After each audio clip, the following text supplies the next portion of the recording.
عزیزان گرامی، دعا مومن کا اسلحہ، دعا اللہ کے بندے کا انداز عبادت۔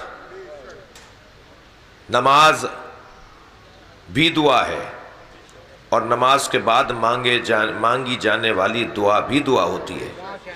ان دونوں دعاؤں میں فرق یہ ہے کہ ایک دعائے توقیفی ہے، وقف شدہ دعا ہے، نہ اس میں حرف بڑھا سکتا ہوں نہ میں اس میں لفظ کم کر سکتا ہوں، وقف شدہ۔ صلوات پڑھیں ذرا محمد و آل محمد۔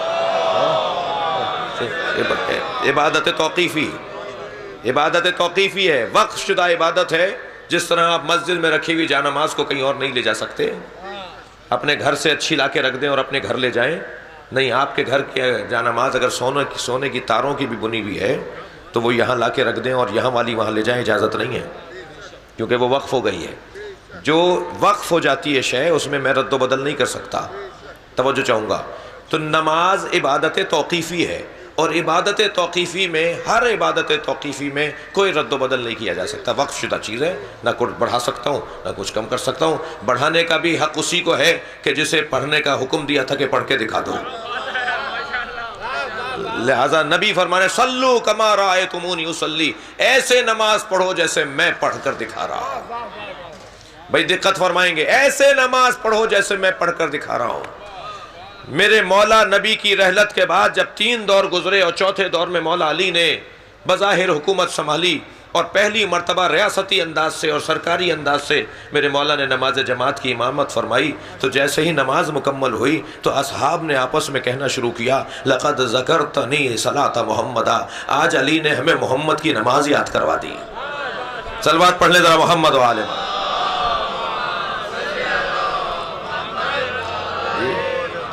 اب یہ عبادت جو نماز کی صورت میں ہے، یہ در حقیقت خود دعا ہے۔ صلاۃ کا لغوی معنی ہے دعا، مگر یہ دعا جو ہے نماز، یہ 2 رکعت صبح کی ہے، میں اپنی پسند سے 3 رکعت نہیں کر سکتا۔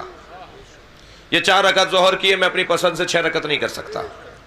یہ جتنی رکعتیں ہیں، ہر رکعت میں ایک قیام ہے، ایک رکوع ہے، 2 سجدے ہیں، میں 3 سجدے نہیں کر سکتا، 4 سجدے نہیں کر سکتا، میں 2 رکوع نہیں کر سکتا، میں اپنی مرضی سے اللہ کا ذکر بھی اپنی مرضی سے نہیں کر سکتا، یعنی اللہ ہی کا ذکر ہوگا تو میں اپنی مرضی سے اس میں بڑھا نہیں سکتا، توقیفی ہے۔